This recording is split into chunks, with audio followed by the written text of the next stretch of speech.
Our next candidate is here, as you can see. Give us your name and the position you're running for. My name is Michael Wolfe, and I'm running for City Council. Michael, we're going to ask you the question we've been asking everybody all day, and that is, do you live in Richmond? And if so, how long have you lived here? I've lived in Richmond my entire life, but currently I'm at a rental suite in Vancouver, and over half my belongings are in Richmond. Our house is for sale, and we're only looking in Richmond. Okay. Can you talk to our viewers a bit about what your history is and why you're running? So my history is 4 generations in Richmond. I'm a high school teacher in Richmond with the Richmond School District, and I've been involved in politics for about 15 years. I've run in 10 elections. I've run for City Council. This will be my 4th run, and I am committed. I've presented at City Council meetings 75 to 80 times, involved in a number of boards and committees throughout the city. And my real #1 investment is in the youth, and that's why I'm so passionate as a teacher and so liked by my students. So. Okay. So it's good to hear. It's always good to have a good teacher.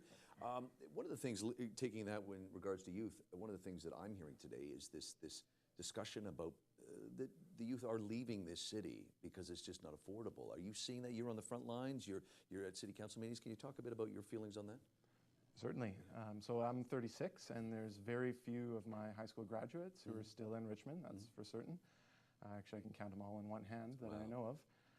And when it comes to my students, when they're challenged with graduation and where to go, they're either living at home and leaving some of their dreams behind because they don't have the flexibility to get independence early, or they're staying with the job that they have just because it's hard to risk moving somewhere else and starting with nothing.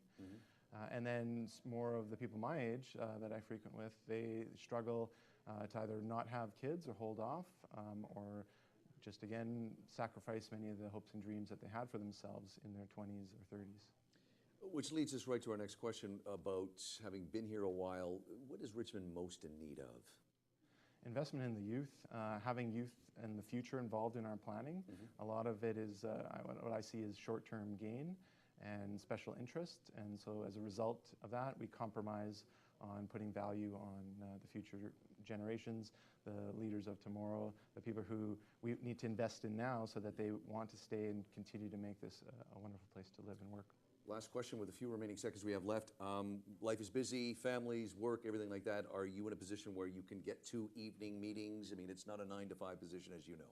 Indeed, yeah. I can accommodate a schedule. I've been aware of what city councilors do. I attend meetings regardless, and I can make shifts in my work-life balance to attend everything and even more than a current councilor does. Thanks for joining us today, Michael, and best of luck with the election. Thank you very much. Thank you.